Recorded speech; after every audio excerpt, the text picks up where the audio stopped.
You know, a lot of times you'll see on YouTube, someone will say like, oh, I built this in 20 minutes. It's so easy. I have yet to build anything valuable in 20 minutes. Don't be stuck with building custom software that's going to be obsolete in 6 months. If you're in the world of software, somebody's always in the background updating it. Somebody is always keeping the lights on. Somebody is always making the changes. And this pipe dream is that AI will just do that itself. It's one thing to build it. It's another thing to keep it up to date. Just because you can, should you? Welcome to the Carpet Cleaning Success Podcast.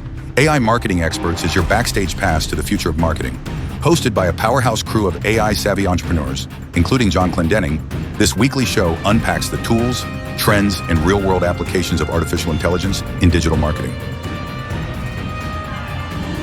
Howdy, everybody, and welcome to the AI Marketing Experts Show. Our topic this week is going to be an interesting one, I think. There's a lot of things flying around in AI, and I think that making sure that we understand in our minds as either agency owners or if you're in a marketing department and you're trying to figure out AI and how to incorporate AI, there's just so many options. They're being added by the day. So for your workflows, however, right, a lot of times it comes down to should I buy into this product or should I build my own, right? And there's a lot of tools nowadays that can help with the build your own or have someone else build it for you kind of a thing. So that's really our topic today is build versus buy. All right. What's the options? What should we think about? What are the traps that we might fall into? Let's talk about the very first thing, how do we actually cut our software costs? Let's just go ahead and start with John. John knows probably the most about this, I think, out of all of us. What do you think, John?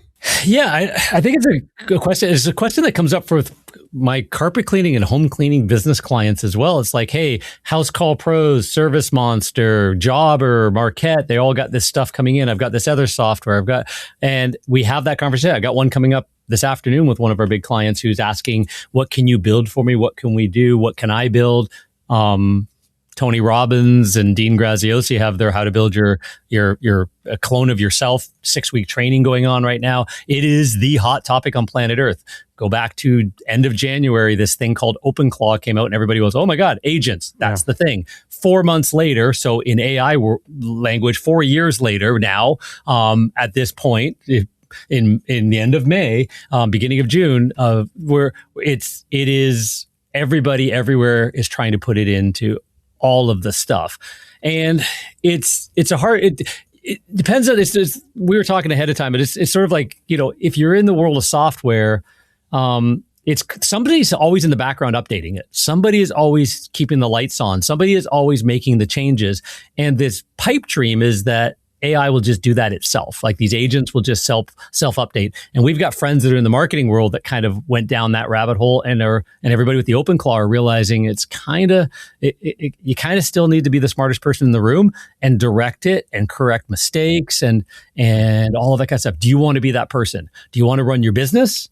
Meet new farmers, new ag people? Do you want to meet new, referral partners and real estate agents and all of that kind of stuff? Like, insurance adjusters for roofers. Do you want to be out doing that and actually growing the business? Or do you want to be spending hours behind the computer going, why did my inbox 0 not run this morning for my agent? What happened? What did I do wrong? What's a wiki versus a rag we talked about versus, whatever, a graphic, semantic indexing. Well, what did you even just say, John? And somebody needs to know what I just said to be able to make sure that when you tell it to do something, it has a memory and a history to do it, whether that's in one little tool to update your accounting, like QuickBooks has got AI in it now, or do you want to take it outside with these connectors, like the fancy word now is MCPs, but APIs, boom, here's everything. Here's all your data. Go figure it out. We're just going to data dump on you.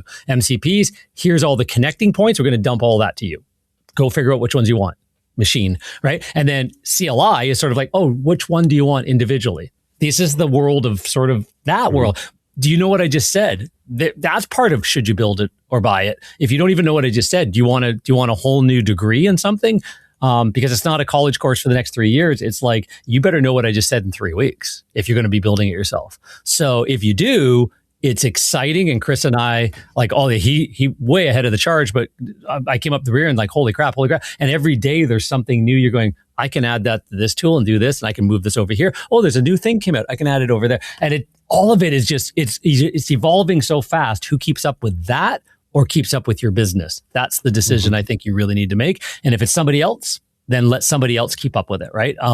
Let the software provider or whatever add it in, make it easier, or change software to something that does seem to have the agentic built in. But you're still going to have, whether it's a 22-year-old just out of college rep, just like you got with Google, just like you got with your, Salesforce.com, well, you're going to have that for somebody to help you keep the AI working in the background too. It doesn't just run itself. I think that's exactly right. And excuse me, I was talking earlier about, I was watching a lot of basketball lately because it's the playoffs, and it seems like there's so many commercials, even when you're watching the game, it's in the background, Google this, and, it's talking about all the updates with Google AI, get Google AI overview. My point is the commercials, the advertisers are saying, this is AI now, just build it, right? So to me, it's like, okay, being a web developer for 20 years, there's always been that option that the layman, the business owner, could build a website on their own. But like John was just saying, is that a smart move for you and or your company? Because just because you can, should you? My recommendation in most cases would be probably not, because trying to understand all the things that John just said, and manage everything and have a degree essentially on how to put this all together is not what most people need or want. So yes, it's getting easier. Yes, it's getting more intuitive. Yes, it will do a lot of the things for you. But even for us, building tools or systems that are beneficial for businesses still need management. They still need support. They still need somebody behind the scenes to be able to keep the lights on, keep it flowing, keep it working, because it will break. It's just like with websites. Again, I've had people over the years, I built this amazing website, but it broke now. What do I do? I don't have a backup. I didn't know I needed that. What do I do? So you really, in most cases, don't want to be in that boat unless you really want to take on a big commitment, because that's exactly what it is. So software, AI tools, all these different things. Yes, they're fancy. They look cool. The thought of doing it all yourself and bringing it all in-house, I'm not saying don't do it. I'm just saying make sure you have a backup plan and you have somebody on your team somewhere that can help you put it all together correctly. And maybe it makes sense to just work with somebody like one of us who live and breathe this stuff. And that way you have somebody that will support you and help you. 100%. I think that's very valuable insight that you've been providing, because I think that as we all have had experience, you are correct. I mean, there, of course, are, we'll say, quicker ways to build the website, but that is a question that we also receive. I say that's primarily the way we get a lot of clients, is that they've tried to build it themselves. They realized that there were steps that were skipped or missed, or they just did not know they needed to do, or that tool that they were trying to use got them 20%. They felt like they were 20% there, but it was that extra 80 that made the difference. And so again, if you know what it's built on, what will put you out there, what will get things done faster for you, it makes a huge difference. And I know with this group, we talk about foundation. It all comes down to the foundation. So there might be some amazing things that we're able to do faster with AI, but if we don't have that foundational knowledge, it is just a tool. So we do need to know how to keep it fine-tuned, running right, with the latest information versus I guess one way to think about it is pulling out an old laptop. If it's not on the latest software and stuff, it might be slow. I mean, I can mention dial-up to some of us that we might remember that. And looking at some, there's just, of course, advancements, but we do need to know what the latest is. And if you're working with someone who's in the weeds all the time, they'll tell you which companies just popped up and chances are might just disappear. We've all done that. And that's one thing that I think reason why we started talking as a group is we would see something. It was fantastic, but then we watched it fade away because it had momentum, grabbed a lot of attention, and then was gone. So that's another thing too to be aware of is, will that company that you built your whatever, whether it be vibe coding, whether it be your new website, whether it be whatever widget that you wanted to build, is that company that's hosted or you built it on, will it still be around? So these are things just to consider. I'm with Brad. If that's where you want to spend your time is in front of the computer, go for it. That's the reason why we're doing this, is to give that those gold nuggets to those business owners, but also think maybe it's something that when work with a partnership, if you want to be involved, ask them about admin access and see if you can have a level of access that you can keep it updated if you like, because I know that this is what we're going to talk about here as a team is it's one thing to build it. It's another thing, like John and the group was saying, it's another thing to keep it up to date and the information, especially if you're building a clone. Where's your knowledge? When was the last time you added to it? Yeah. I got a question for you, Chris. When's the last time you used Perplexity browser with a shortcut to write a blog post that we showed everybody back in October, November? No, I haven't used that, but I've used I forgot about to it. help me figure out months, things. right?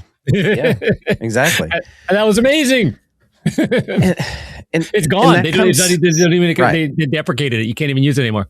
I found that out. Exactly. It's gone. After all that time spending on it, right? And that's really kind of the trap that we're talking about, right? And we had a friend of ours, Danny Barrera, come on, right? And he built this awesome software, that AI driven content and all that kind of stuff, and it was obsolete when Claude released something, and it's like $300,000, and it was obsolete. 300. Sorry, he'd invested. Yeah, right. So. And so, I mean, and that's kind of the trap that we all live in sometimes. And I know that I've lived there too with my own software that we run we run our agency on some custom software that we have built.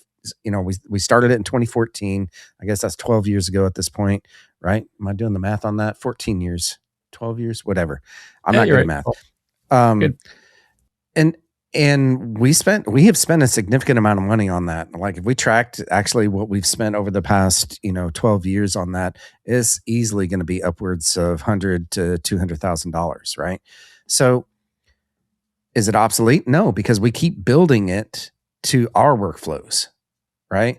And we keep adjusting it to how the internet is adjusting. Our problem that we ran into at the beginning of this year is though our programmer wasn't using Claude Code, and by the time that he would finish a module that or a fix, Google had already shifted, or so we took it over with Claude Code.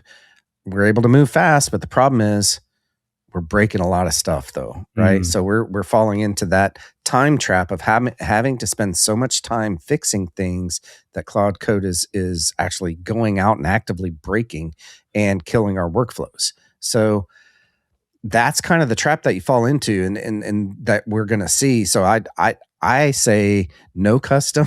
That's me. No custom, right? Stay with stuff that's off the shelf, because you're going to spend a heck of a lot less money and time. And really time is more valuable to me than money is, right? And I say that with a big asterisk that I am currently building all sorts of cool stuff for my agency and my clients as well. So, I don't know, but I think that if I were to go back to 2014, I would have said, let's just use this software over here. Right. So do as Chris says, not as Chris does. Is that exactly? Yeah, pretty much. What are you thinking, Dan?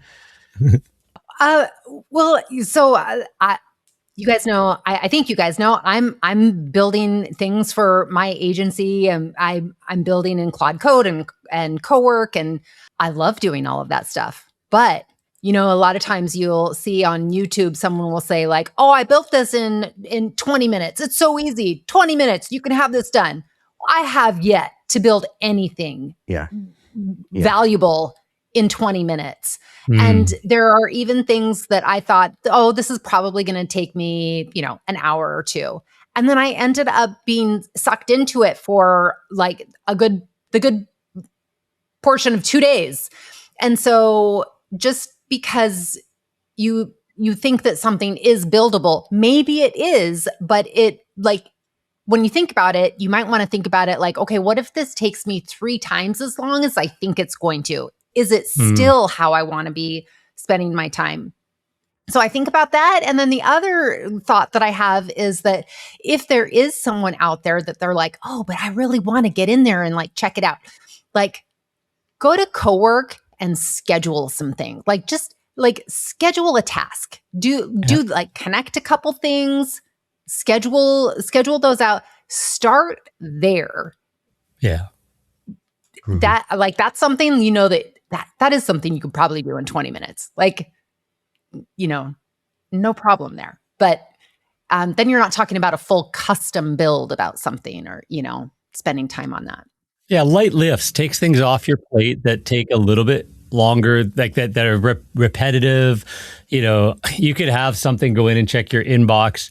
Google's or Gmail is now coming out with it, and just if you uploaded your brand voice, your master prompt, whatever. If you don't, it doesn't know. If you do, and have it just draft emails. That's a beautiful one. You know what I mean? Just have it waiting for you. Log in and go, I've got them pre-written. If you don't even want to do that, install the Claude browser app, go over to Google and say, hey, read this thread and come up with a message that kind of says something about this, because here's where I was going to take it. I just don't want to write the words.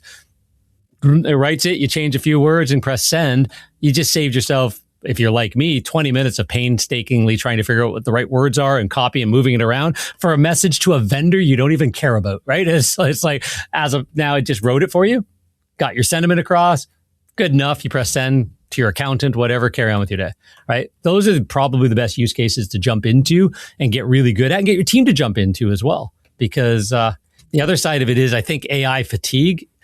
We've talked about it. AI depression and AI fatigue is a real thing, because you do run into, oh, this is amazing. I got this. Oh, what? Whoa, what? Like 2 weeks in, and all of a sudden, like everything broke.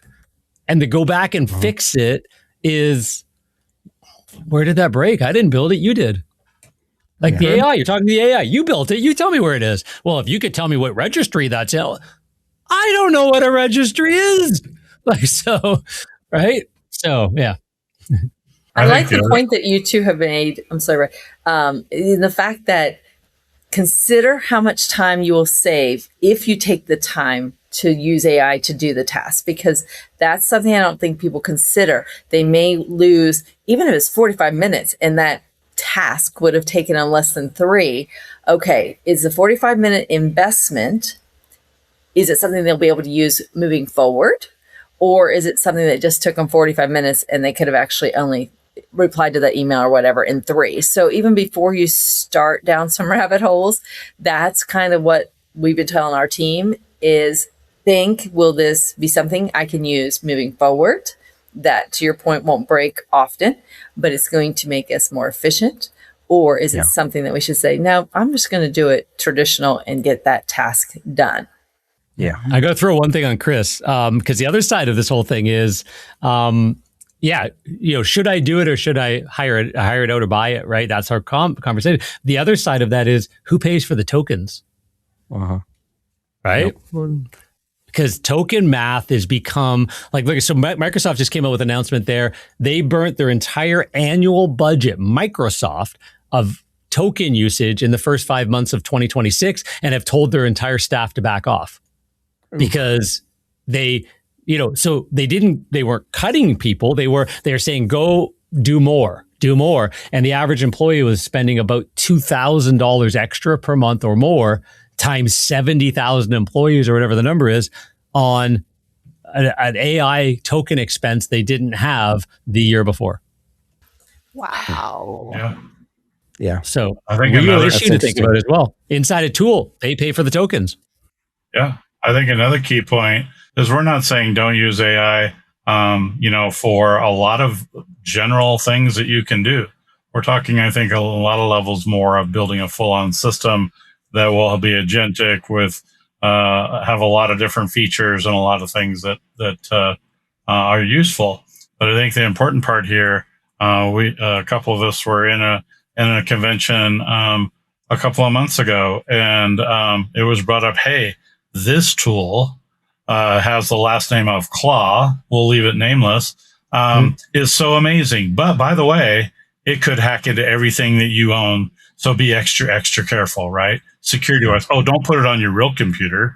So security is such a huge factor here on a lot of things. If you're getting into custom builds and agentic systems and all these other things, if you don't really know what you're doing and you're kind of just hoping that the AI will know how to protect you, you're probably in for a surprise, because there's a lot of things out there that really are not going to be foolproof and safe proof. And I know that Chris and John have dug way deeper into these things that I have, but to the point of having dedicated computers, buying Mac Minis, doing all these other things to protect your data. Because if you really have a full system that's going to help run your business, you're going to have some sensitive information and there's some sensitive data. And that's where you really, I think, need to be cautious, because I think that as it progresses, it won't be a thing as much. It's like probably when thinking back when the internet was newer, we were all around like, okay, oh, we need an antivirus. Oh, we need this. We need to do the Windows updates. Oh, okay. But I think that we're going to see more and more of that level of you have to protect your data and your customers' data when you delve into something like this. Yeah. I'll it's one thing that's on my radar. So I bought my first Bitcoin. I'll tie this together. Trust me, guys. I bought my first Bitcoin in 2013, right? So yay me. John seemed like a smarty pants at the time, right? I lost more of them on hacked networks and stuff like that than I was able to keep, but still a good thing. And that's why you guys still see me around today, because if I'd been able to keep them all, you wouldn't have known where I was. I'm on a beach somewhere. Anyways, but crypto is dying. And so I'm in investment clubs. I'm in the investment clubs have transitioned over to traditional finance a lot and stuff like that. There's still a little bit of right? But the whole world of crypto has taken a new industry, sucked it all down to Bitcoin because venture capital is involved in it. Stablecoin, the whole Clarity Act thing, don't worry about it, and real world assets, right, which came out of this other thing. The reason why the entire rest of the meme coin and altcoins and smart contracts and all of this stuff has not only kind of gone to nothing again, which again it cycles, but this time the question is, has the crowd moved on to something new? The one big risk and issue is AI can bust cryptography, and it's so close right now to breaking like security that banks are worried, that Claude is worried with Mythos. They didn't even release it because it could hack JavaScript. It could do like all this crazy stuff. So it could cryptocurrency was the fact that it was peer-to-peer, you to me, and it was the cryptography, the way it was protected, that nobody could see it. They could see a wallet and that was it. They couldn't hack into it. They couldn't get it if it was built well and all of that kind of stuff. But 9 times out of 10 it was built by a 15-year-old in his basement. Unfortunately, problem number one. Problem number two, AI is now smarter than that 15-year-old in his basement. It can get behind every piece of code. And the tens of thousands of cryptocurrencies, there's probably less than 1% that are actually secure. And that's the industry stats right now. Our banks are already worried about our bank accounts and our water systems and our electrical systems, because that's 1970s cryptography. We kind of know, we hear that in the news. And AI is, as it advances, it's also a security issue. So are you going to do it yourself? Do you know how to harden the security? Who's keeping up with that? As it gets smarter, your security has to get smarter. And it isn't 10 years from now it gets smarter. It's 10 days from now. Have all of you guys connected Stripe to your Claude co-work space? Have any of you guys done that? Not yet. Not a chance. Not a chance. I just did it. Like, I think it was late last week, going like, maybe over the weekend or something, going like, I don't know. And every day I think about like, should I disconnect it? Like, I don't know. Yeah. You guys are making me think I should disconnect it. But it's like, it can be so helpful to, be able to use, Claude to check things, to run, to do so many things. But it is still a security, at least a question, if not a concern. I think for those kinds of things, we're going to get to a world. I was watching a guy talking about that a little bit, a computer programmer, and it was sort of like, we're going to get to a world where it's things like your investment accounts, your trading views, your bank accounts, your Stripes, your QuickBooks, because right now you just go online, AI, QuickBooks, whatever. And would you open up your laptop in a cafe in the middle of Greece and log into your bank account?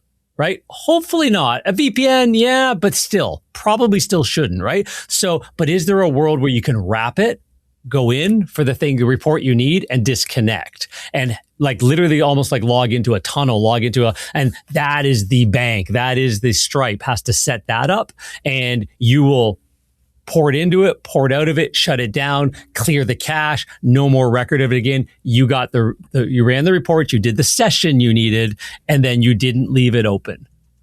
I think we're going to get to that world too, as people start figuring this out. Like everything can connect to everything everywhere all at once. Yeah. And somebody could decide to hack your email and, send the world a whole bunch of stuff again. So, yeah. Well, and if you think about it, right, in that scenario, connecting your financials or whatever sensitive data that you have, right? Think about it in 1998. And we're like, okay, should I log into my bank account via my computer? I don't know. Then so it's almost the same exact conversation as we had in 1998, right? As like, I'm not sure if I trust that to be able to log into my bank. Well, that's kind of where it is with AI at this point too. So kind of bringing it all back together, right? So raise your hand, right? If you are for building your own thing, right? Your own workflows in AI, building those out versus other hand that we'll say is buying something off the shelf, right? So raise your hands right now. Yeah, it really depends. It depends on, exactly. Okay, I'll go with both. Yeah. Okay. All right. I think I'd go with both. We're a crowd that we want to build because it's exciting, and we want to build for our customers so they don't have to go down that rabbit hole, because what is the fastest path to cash for a roofer, carpet cleaner, whatever? It is to go out and do more of that, is to build connections to that, right? What is the support system of an agency owner nowadays? It is, can we jump into your software and do it for you? There's always been those people that will jump into Job Nimbus and just set it up for you. And that's a consultant. So you could hire somebody, but the consultant better be the one that says, yes, I'll build it. I'll build it in your system. I'll build it my own. I'll do whatever, but they understand what it's all about. So, I think in our world, any agency owners watching, by all means, you need to know what that means to build, or if there's a primary software in your industry, you go in and learn it, right? So that you're not behind and you can help your clients do the thing that they should be focusing most of their time on anyways, because we do all get caught up in writing better SOPs and, whatever, and changing the blue button on our website to a lighter blue and all that kind of stuff, when the jobs and the competitor just drove by and stole your customer. Mm-hmm. Yeah. I will say too, as an agency owner and a marketer, that I am actively running both. I have things that I have, I buy like off the shelf, basically, because it does the job that I need it to do at the price that I am willing to pay for it. And then there are other things that I build, for, I guess, for the same reasons, it's the I'm willing to pay that price in both time and, all of that, and, resources, all of it. So I have both actively going. And so I think it really does depend. Yeah. I guess, one of my favorite books is The Who, Not How. Now, I think that I'm always intrigued and I want to learn so that way I can have these deep discussions with my clients. But I think another thing that our listeners and viewers can appreciate is pre-built computers versus, off-the-shelf laptops or desktops and stuff. We have both in here. And it is interesting. Again, it's just the fact that now we know what we need when we custom built, but it's also nice to be able to I don't want to think about it. This is where I want to check the boxes, know that it's going to do what I need it to do and be done. So I too look at the price and figure out, is it going to take me more time to build that computer system or to do something in AI or to do something in our office or for our clients? How can we do it with still a strong foundation, efficiently and effectively? 100%. What do you think, Brad? Oops, you're muted at the moment too. Go ahead. Efficiently and effectively. That's exactly right. I think we covered a lot of different things here. Should you or should you not? I would say experiment. Certainly try things out, but before you roll it all the way into your business, make sure if you're doing it yourself, you've got everything covered. Yeah. Well, and here's my recommendation. Like when it comes to AI and the stuff that I'm building, for me and my clients, the skills are more important, I think, because you can roll those into because what happens if all of a sudden Claude isn't working anymore? Right. And Chris, define what you're saying, skills, so they don't think it's construction skills for any of our newer listeners. Sure. So skills are basically a set of instructions that you create, right? And it's just a list of steps and things that you can do with a specific skill. So, for instance, in one of my agents, I've got a writing skill, right? A blog writing skill. Okay, that specifically is set for just writing blogs. I've got an AI skill that audits that blog post to make sure that it actually. So it goes from one skill to the other skill, and you can have agents that have, access to 100 different skills if you want them to. Okay, and so the idea behind these skills are literally that they're a set of instructions that you could take to all sorts of different. It's becoming the standard, right? That you can take them to different agents and plug them right in, right? Those are the most valuable things. So those are basically your SOPs. So if you are building something custom inside of, let's say, Claude Cowork for you and your employees, you're going to build them inside of a plugin that holds a whole bunch of skills within that. And what I found out this morning, right, because I'm building these things, that's what Jen and I were talking about before this, is that I have to ensure that I'm on Claude Team if I want it to be able to update for anyone who has that plugin, or they have to be on Claude Team, right, for them to be able to update automatically. Otherwise, you can uninstall the plugin and reinstall the plugin. That's kind of a pain, but it is what it is, right? The point what I'm trying to make here is that it's portable. Okay, these skills are portable. So if Claude stops working, and let's say that Google Gemini has the same kind of idea, I can upload those skills into that agent and have it start working pretty close to automatically, right? It's almost like having a WordPress website that's portable from one hosting company to another hosting company because it's a standard. Yeah. Okay. Good point. So, anyways, that's where I'm going to leave it there. If you're going to build anything inside of AI, make sure that you are backing up those skills, right? And that anything that you're building is going to be portable from one platform to another platform, and think ahead a little bit. Don't be stuck with building custom software that's going to be obsolete in 6 months. Okay. You can build agents that can adapt, that can be portable, and just so be thinking about that, and don't get stuck in the trap of maintenance, right? And having to maintain those things, because that is kind of where custom software really lives, is maintaining that software. Yep. Good point. It's a good place to wrap it up. All right. Let's wrap it up then. All right. Well, everybody, thanks for joining us here today. Make sure that you like and subscribe to us. I'm going to kick it over actually to John to talk about our community that we are building. Why don't you talk a little bit about that, John? Yeah. So in the show notes, join the community. It's we've got the free community up right now. We have some people asking us about sort of a little bit more contact and access to us. So we're looking into that paid side of it. Just small membership where we can go a little bit deeper. You can get some other stuff like that. But right now, jump into the free community. Notes are in the below. You can sign up, and we've got extended show notes from each one of these calls. Christine, lovely member of our team, helps us with all of that kind of stuff, puts it up into the community. You can ask questions, you can get prompts and things like that we talk about, and all of that kind of stuff. So yeah, definitely follow along there. Make sure you like, subscribe, tell your friends about us, all that on YouTube and Spotify's and wherever you're kind of taking this stuff in. And yeah, just keep thinking the way we're thinking. Follow along, because this is an evolving field, and we're kind of trying to drop some nuggets into your head to think a little bit deeper. If everybody kind of runs off in one direction or avoids in the other, and the answer is somewhere in between. Just like we had both hands up, the answer is somewhere in between, and you kind of got to be thinking through this stuff on a regular basis.